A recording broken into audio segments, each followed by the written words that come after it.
Dear students, today we are going to discuss about autosomal chromosomal abnormalities. तो last time हम discuss कर रहे थे सेक्स क्रोमोसोमल एबनॉर्मलिटीज़। तो ये ऑटोसोमल क्रोमोसोमल एबनॉर्मलिटीज़ जैसा कि हमें पता है जो नॉर्मल कैरियोटाइप है वो है 22 पेयर्स ऑफ ऑटोसोम्स। तो जो 22 पेयर्स ऑफ ऑटोसोम्स हैं, अगर इनमें कोई चेंज आए, यानी कि any change in the number of autosomes will cause autosomal abnormalities. तो ऑटोसोमल एबनॉर्मलिटीज़ हो जाती हैं, यानी कि अगर नंबर चेंज हो जाए तो उससे क्या होता है कि ऑटोसोमल एबनॉर्मलिटीज़, जैसा कि सेक्स क्रोमोसोम्स में उनके नंबर में अगर कोई क्रोमोसोम कम हो जाता था, जैसा कि टर्नर सिंड्रोम में, या एक्स्ट्रा क्रोमोसोम आया था वहाँ पर किल्ड-फिल्टर सिंड्रोम में, तो यहाँ पर भी अगर ऑटोसोमल में इनके नंबर में कोई चेंज आ जाए तो एबनॉर्मलिटीज़ हो जाती हैं। तो उनको हम कहते हैं ऑटोसोमल क्रोमोसोमल एबनॉर्मलिटीज़। तो ऑटोसोमल क्रोमोसोमल एबनॉर्मलिटीज़ में तो एक सिंड्रोम है जो बड़ा फेमस सिंड्रोम है, जिसको हम कहते हैं डाउन सिंड्रोम। तो ये डाउन सिंड्रोम क्या है? इसमें trisomic condition of 21st pair of autosome होता है, यानी कि जो 21st पेयर होता है, हमें पता है जो क्रोमोसोम्स होते हैं वो पेयर्स में होते हैं।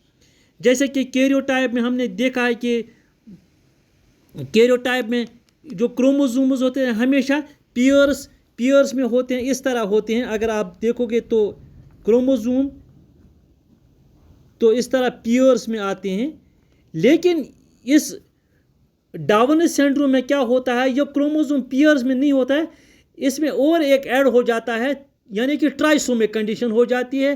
तो अगर फिर काउंटिंग करते हैं हम इन क्रोमोसोम्स की, तो इन क्रोमोसोम्स की काउंटिंग करके ये 47 क्रोमोसोम, यानी 21st पेयर ऑफ जो क्रोमोसोम है ये ट्राइसोमिक कंडीशन में ये होना चाहिए था पेयर्स में, लेकिन यहाँ पर ट्राइसोमिक कंडीशन हो जाती है।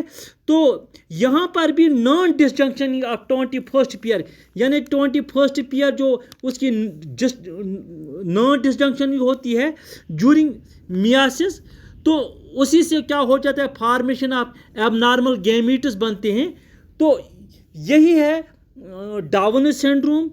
तो ये डाउन सिंड्रोम जो है, जो फ्रीक्वेंसी है डाउन सिंड्रोम की 1 अमंग 75 बर्थ जो होती हैं उनमें एक डाउन सिंड्रोम वाला पैदा हो जाता है।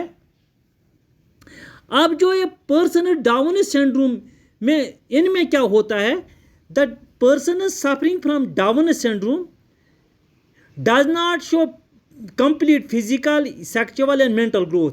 तीनों इनमें लैक होते हैं, यानी कि फिजिकल ग्रोथ या सेक्सुअल ग्रोथ या मेंटल ग्रोथ इनमें नहीं होती है। तो ये वाला जो डाउन सिंड्रोम ये उन फीमेल्स में कॉमन होता है जो शादी करते हैं आफ्टर 37 ईयर्स। उसके बाद बच्चे जब उनमें पैदा हो जाते हैं तो उनमें डाउन सिंड्रोम दिखाई देता है। तो फिजिकल ग्रोथ नहीं होती है, सेक्सुअल ग्रोथ नहीं होती है, मेंटल ग्रोथ नहीं होती है इनमें।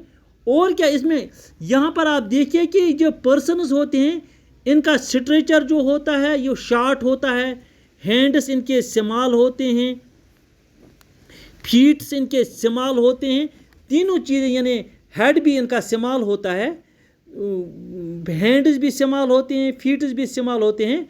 और एक ख़ास बात है, they have a permanent open mouth.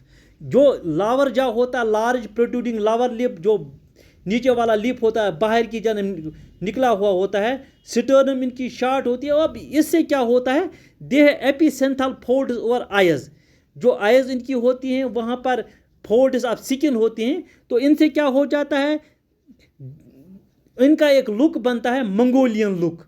तो इस सिंड्रोम को मंगोलियन ऑडियोसी भी कहा जाता है।